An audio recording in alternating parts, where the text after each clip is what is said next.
নমস্কার, আশা করি সকলেই ভালো আছেন। তো আজকে আমি যে বিষয়টি নিয়ে কথা বলতে চাই সেই বিষয়টি হচ্ছে বাংলাদেশের সনাতন ধর্মাবলম্বী মানুষদের উপর অত্যাচার নির্যাতন নিয়েই মূলত আমি আজকে কথা বলবো। কেননা আমরা সকলেই জানি যে বাংলাদেশে সনাতন ধর্মাবলম্বী মানুষদের উপর বিভিন্ন রকমভাবে অত্যাচার নির্যাতন হচ্ছে এবং ক্রমেই বাংলাদেশ থেকে সনাতন ধর্মাবলম্বীদের সংখ্যা হ্রাস পাচ্ছে।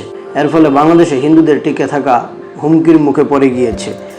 কেননা আমরা জানি যে বাংলাদেশে সনাতন ধর্মাবলম্বী মানুষদের বিভিন্ন অজুহাতে তাদেরকে বিনা অপরাধে তাদের উপর বিভিন্ন রকম হয়রানিমূলক মামলা বা মোকদ্দমা করা বাংলাদেশে একটি স্বাভাবিক ঘটনা হয়েছে। তার উৎকৃষ্ট উদাহরণ হচ্ছে বাংলাদেশ সনাতনী জাগরণ জোটের মুখপাত্র চিন্ময় কৃষ্ণ দাস ব্রহ্মচারী।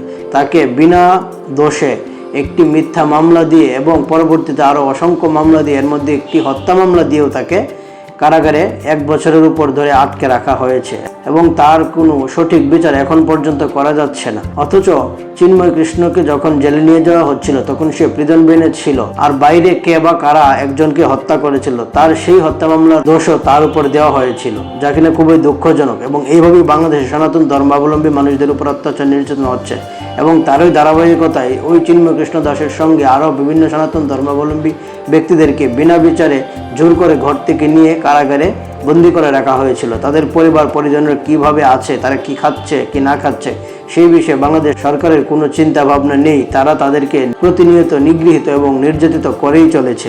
এবং আপনারা একটু স্ক্রিনে ভালো করে লক্ষ্য করে দেখুন, এই কয়েকদিনের মধ্যে আর কতগুলো ঘটনা ঘটে গিয়েছে। এই ঘটনাগুলো তো আমরা জাস্ট সামনে দেখতে পাচ্ছি, কিন্তু এর পিছনে অসংখ্য ঘটনা প্রতিনিয়ত বাংলাদেশে ঘটছে, যেগুলো বাংলাদেশের কোনো খবরের কাগজ বা টেলিভিশনে সংবাদ মাধ্যমে আসছে না।